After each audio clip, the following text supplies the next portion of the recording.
start with an open statement and then I'll ask some questions. Well, give Charlotte a lot of credit. They're a really well-coached team, and they did a good job and did a lot of the things we saw on film and expected from them. You know, we're not as good when teams shoot 52% from the field. You know, my message to the team after the game was we need to play with greater desperation as a team throughout the game.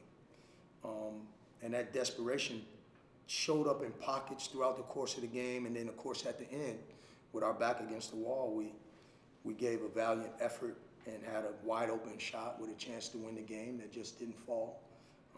So it's a disappointing loss on a lot of levels because it was so close.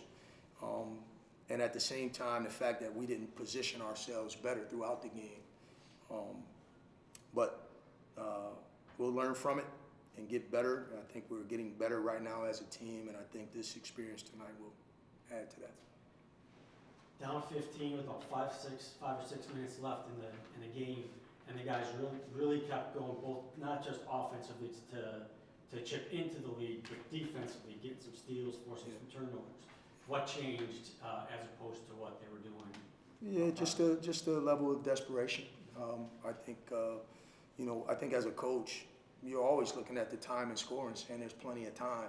And we were in a similar situation against Arkansas State, and we wound up making those shots and won the game. But it was the same thing. There was plenty of time if you just take it one possession at a time.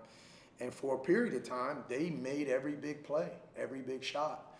And we still kept chipping away at some point, and through a lot of mistakes, still found ourselves in a position to win. And you know, that shot goes down. This is a totally different interview right now, right? So we'll learn from it. What do you take from the fact that you were able to come back, even though it seemed like you said, they were making every shot, they were offensively, it seemed like they were hitting everything, but the guys just kept chipping away to pull it with a chance to take the lead? Yeah, you know, it's a great lesson for these guys that, again, it's a long game, and you got to finish the game the right way regardless of how it's going, and do the right things and play to win. And we looked up, man, it's an 8-point game, and it's a 6-point game. Now it's a 4-point game, and just keep playing the game, right? And, you know, there's a lot to be learned from that, just in terms of character and just from a pure basketball standpoint. So, again, we'll learn those lessons, and we'll strive to get better from it.